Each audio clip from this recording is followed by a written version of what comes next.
Morning guys. Last lecture में अपन लोगों ने एटम, मॉलिक्यूल और एटॉमिक मास ये चीजें देखी और एटॉमिक मास को मैंने बहुत अच्छे से दिखाया, समझाया था आप लोगों को। आप हो सकता है एक बार समझ नहीं आया तो वीडियो को 2 बार देखे, 3 बार देखे, 4 बार देखे। और हिंदी वाले जो है पहले हिंदी टर्मों में लिख ले, क्योंकि 2 लैंग्वेज में लिखना थोड़ा सा इम्पॉसिबल हो जाता है। ठीक है, फिर मैं कोशिश करता हूँ कि मैं ज़्यादा से ज़्यादा हिंदी यूज़ करूँ। ठीक है, तो आज जो मैं स्टार्ट एटॉमिक मास क्लियर ही हो गया था कि कौन सा नंबर, जो कि 112 मास ऑफ 1 कार्बन एटम। और कार्बन कौन सा लेना है? 12, 13 नहीं लेना।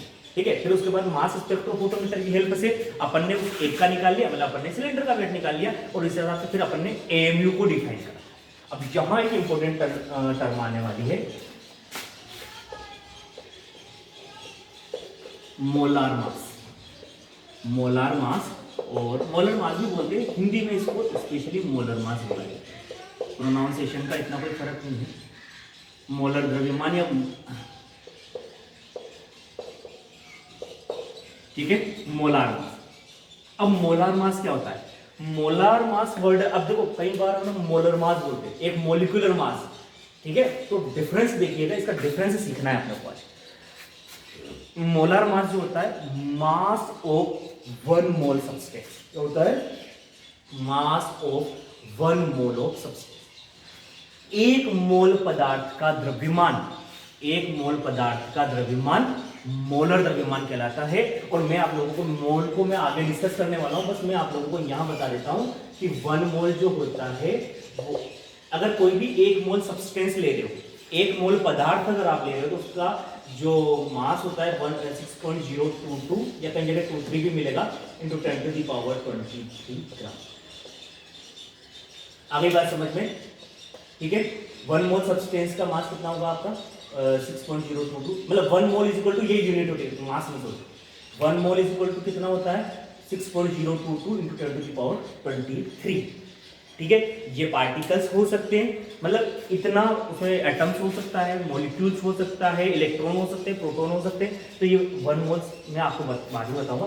बस इतनी एंटाइटीज का, इतनी यूनिट्स का जो द्रव्यमान होता है वो कौन होता है आपका? 1 मोल।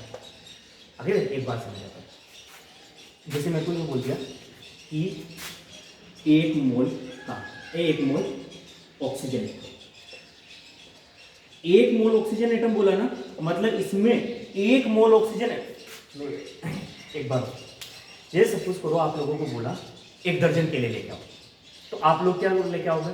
12 केले लेके आओगे। आप लोगों को बोला 1 दर्जन पेंसिल, तो आप लोग क्या बोलोगे? 12 पेंसिल लेके आओगे। तो ऐसे ही अगर आप लोग को बोला जाए कि 1 मोल ऑक्सीजन लेके आओ, क्या बोले? 1 मोल ऑक्सीजन एटम लेके आओ, तो आप कितने एटम्स लेके आओगे? 6.022 इंटू 10⁻23। आई बात? आप लोगों से बोला जाए कि 1 मोल कार्बन लेके आओ, तो आप कितने कार्बन लेके आओगे? 6.02। सेम जैसे दर्जन होता है, ऐसे ही केमिस्ट्री में क्या होता है? मोल। बस इससे ज्यादा आगे कुछ जब इसको पढ़ाऊंगा तब डिस्कस करूंगा। ठीक है, तो मोलार मास क्या होता है? Mass of 1 mole of substance, 1 मोल पदार्थ का द्रव्यमान। क्या? Mass of 1 mole of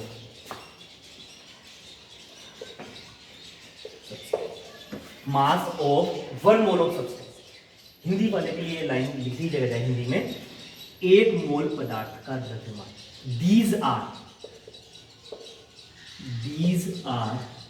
either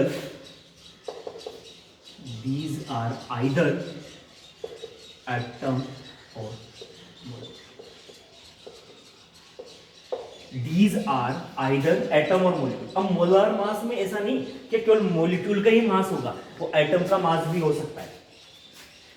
तो हिंदी वालों को पहले बताता हूं, 1 मोल पदार्थ का द्रव्यमान मोलर द्रव्यमान कहलाता है। ये एटम भी हो सकता है और मोलिक्यूल भी हो सकता है, मतलब ये एटॉमिक मास भी हो सकता है और मोलिकुलर मास। लेकिन इसको अपन एक चीज और लिखेंगे, इट इज ऑल्सो कॉल्ड, ये चीज याद रखिएगा, ये थोड़ा, इट इज ऑल्सो कॉल्ड ग्राम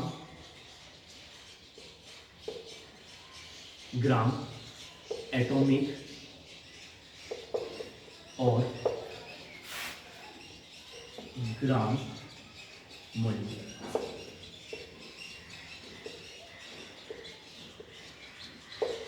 ठीक है, it is also called gram atomic और ग्राम मोलिकुलर मास। मतलब कि मैं इसका बहुत अच्छा डिफरेंस बताऊंगा आपको, बहुत इंपॉर्टेंट कॉन्सेप्ट है ना। हिंदी वालों को पहले लिखवा देता हूं। एक मोल पदार्थ का द्रव्यमान, एक मोल पदार्थ का द्रव्यमान मोलर द्रव्यमान कहलाता है।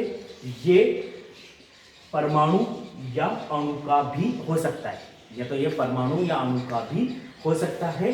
इसे ये परमाणु या अणु का भी हो सकता है। इसे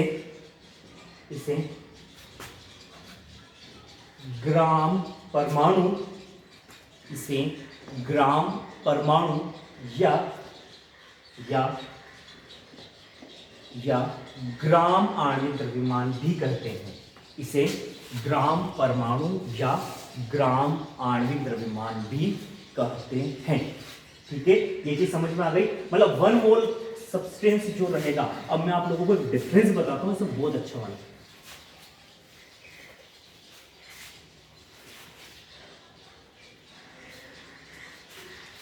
अगर आप लोग इससे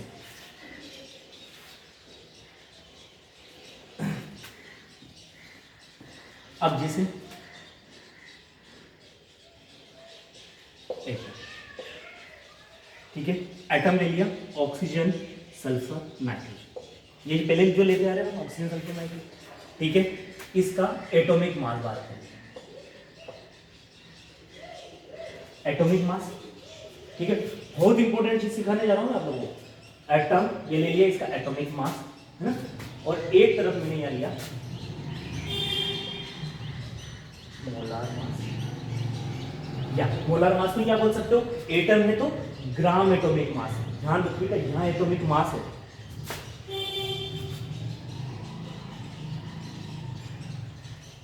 एटॉमिक मास, और यहां मोलार मास या ग्राम एटॉमिक मास। डिफरेंस याद रखिएगा, बहुत इंपॉर्टेंट चीज सीख रहे हैं।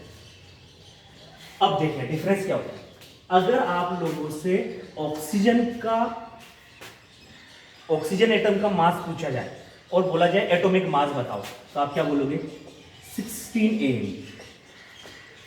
सल्फर का पूछा जाए तो 32 AU, और इसका पूछा जाए तो क्या बोलोगे, 14 AU। आई चीज समझ में। एक बात बताओ, इसकी जगह आप ये भी लिख सकते हो 1 ग्राम।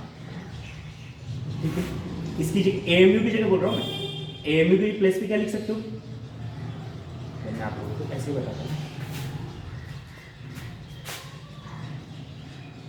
16 AMU बोलो, या फिर 16 × 1/n ग्राम।